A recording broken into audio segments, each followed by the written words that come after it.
ஏதாவது ஒரு பிரச்சனைன்னு வந்து காலிங் பெல் அழுத்தினா டக்குன்னு ஆன்சர் பண்ணக்கூடிய ஒரு ஆளா? அண்ணா சொன்ன போல மக்களோடு சொல், மக்களோடு வாழு, மக்கள் பிரச்சனைகளை தெரிஞ்சுக்கொள்.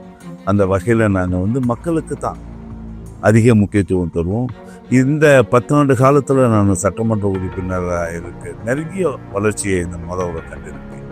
அதனால் மக்களும் வந்து அந்த இதெல்லாம் யோசனை பண்ணி எண்ணி பார்க்குறாங்க. எதிர்கட்சியிலே இருக்க சொல்ல பல விவகாரங்களை நான் இங்கே பண்ணியிருக்கேன். சட்டமன்றத்தில் கோரிக்கை வச்சு பல விவகாரங்கள் பண்ணியிருக்கேன். இப்போ ஆளுங்கட்சியை கடந்த 5 ஆண்டு காலம் ரொம்ப பிரமாதமான வளர்ச்சி.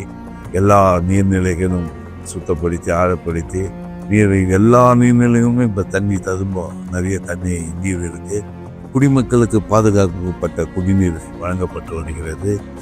அண்டர் கிரவுண்ட் ட்ரைனேஜ் எங்கள் ஆட்சி காலத்தில் தான் 2006 2011 வரல. இதுக்கு முன்னே தலைவர் கலைஞரும் உள்ளாட்சித்துறை அமைச்சராக துணை முதல்வர் இருந்த அண்ணன் தளபதியார் தான் அப்போ பண்ணாங்க. அப்போ கொஞ்சம் விடுபட்ட பகுதியெல்லாம் இப்போ நாங்கள் மறுபடியும் 452 கோடியில் பண்ணிட்டு இருக்கோம். மெட்ரோ ரயில் மிக வேகமாக இங்கே தான் டெஸ்டினேஷன், இங்கிருந்து தான் மற்ற இடங்களுக்கு போகுது. அதுவும் வேகமாக வளர்ந்து வருது. எப்போ வந்தாலும் மக்களுடைய கோரிக்கைகளை உள்வாங்கி அவங்களுடைய கோரிக்கைகளை நிறைவேற்றுவதில், சட்டப்பூர்வமான கோரிக்கைகளை நிறைவேற்றுவதில் அதிக முக்கியத்துவம் தருவோம். அதனால மக்களுக்கு எங்களை ரொம்ப பிடிக்கும். மாதவரம் மெட்ரோ வந்து எப்போ லான்ச் ஆக போகுதுன்ற ஒரு ஆர்வத்தோட மக்களும் இருக்காங்க. ஏன்னா இந்த சரௌண்டிங் பார்த்தீங்கன்னா ஹைவேஸை கனெக்ட் பண்ணுறது மட்டும் இல்லாமல் பெரிய ஃபேக்ட்ரிஸ், எண்ணூர் சரௌண்டிங் இந்த பக்கம் ஃபுல்லாகவே பெரிய பெரிய தொழிற்சாலைகள் அமைக்கப்பட்ட ஒரு பகுதி. ஸோ எப்போவுமே வந்து ஹெவி வெஹிக்கிள்ஸ் போகக்கூடிய ஒரு லான்ஸ் இருக்கும். ரோட்ஸுமே பார்த்தீங்கன்னா பயங்கர டிராஃபிக்காகவே இருக்கக்கூடிய இடம். ஸோ டிராஃபிக் பார்த்தீங்கன்னா இந்த இடத்துல கொஞ்சம் பீக்கில் இருக்குது அப்படின்றாங்க.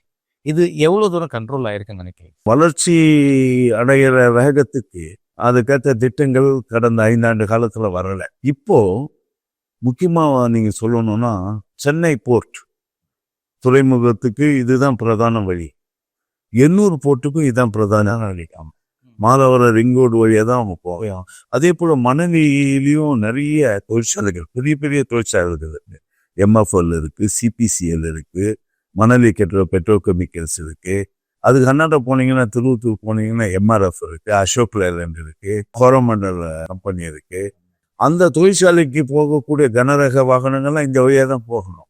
அந்த அளவுக்கு வளர்ச்சி பிரமாதமாக இருக்குது. ஆனால் திட்டங்கள் கடந்த 5 ஆண்டு காலத்தில் அதிமுகவில் அது கொண்டு வரப்படலை. இப்போதான் நாங்கள்லாம் பேசி வலியுறுத்தி நம்மளோட மாண்பு முதல்வர் அவர்கள் இதை உணர்ந்து அவருடைய டெபுட்டி கமிஷனர் ஆஃப் டிராஃபிக் ஒரு இது உருவாக்கியிருக்கார்.